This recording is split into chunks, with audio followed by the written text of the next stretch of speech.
Эгийн голын усан цахилгаан станц байгуулах Далангийн дэнгитгээр анхудаага хүрэлцэн гэртээ. Та нар баяр хүргье. За эгийн гол бол нийт урт нь 512 км. Урт хөвсгөл нуураас их авсан. Сэлэн мөрнөөр сутгадаг. За тэгээ сэлэн мөрнөөр дамжаа байгаль нуур руу одоо сутгадаг юм бол.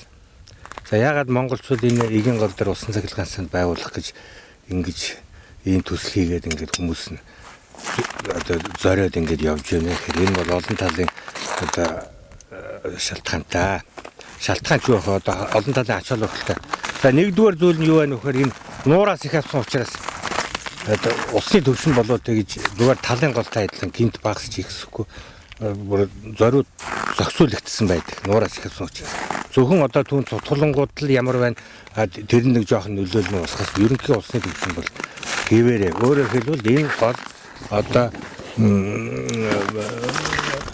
хатхарих одоо инээ тэрэ янз бүрийн одоо байгаль цагуурын нөлөөнд бол өртөх нь бага. Тийм учраас нуураас их авсан учраас энэ гол дээр усан цахилгаанаас ер нь дэлхийн улс орнууд нуураас их авсан гол дээр усан цахилгаанаас байгуулахыг хамгийн чухал гэж үздэг юм аа.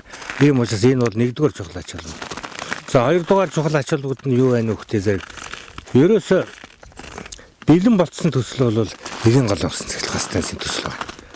Одоо бид нар усан цахилгаанаас байгуулъя гэж янз янзын олон юм ярьдаг. Гэтэл яг ингээ үзэхдээ зэрэг цаасандар буучсан нэгдүгээр. Хоёрдугаар дэлхийн олон орны хөгжилтэй орнуудын усан цахилгаан станц байгуулаад сурчсан тэднэрийн одоо бүр шилдэг инженерүүд мэрэгжилтнүүд хурж ирээд ингээ үзэж хараа судлаад ингээ хийчихсэн төсөл хаа байна вэ гэхээр манай энэ эгийн голын усан цахилгаан станц төсөл байгаамаа. Ийм учраас монголчууд бол энэ нэгэнд хөрөнгө зориг гаргаж хийсэн энэ төслөө бол хэрэгжүүлэх бол үнэхээр хэрэгтэй. Эндээс ухарж болохгүй. Энийг бол одоо бүгдээрээ ойлгодог. Тийм учраас хэдийгээр зарим үед одоо хүндрэл эднэр гарч ирсэн ч хэлээ гэсэн өдийг хүртэл одоо барина гэсээр яваад тэгэл өнөөдөр иржээ. Монголчууд нэг ганц сайхан усан цахилгаанаас болох нэ. Өнөөдөр энэ дүнсэж харагдж байгаа энэ сайхан хад уул бол хэдэн сая жилээр ингээд байдгаар ингээд байгаад ирсэн. Одоо бол энэ уул бол энэ эгийн голын усан цахилгаан станц баруун иргэн түшс болох нэ. Тэр надад харж байгаа уул бол зүүн иргэн түшс болох нэ. Тэгэхээр энэ уул бол одоо энийг мэдэрч байгаа. Одоо уул ус гэдэг чинь бол эзэнтэй савдагтай гэж байна. Ийм учраас одоо энэ бид нар бол энд бэлгшээж энд одоо шүтэн бишрэх ёстой.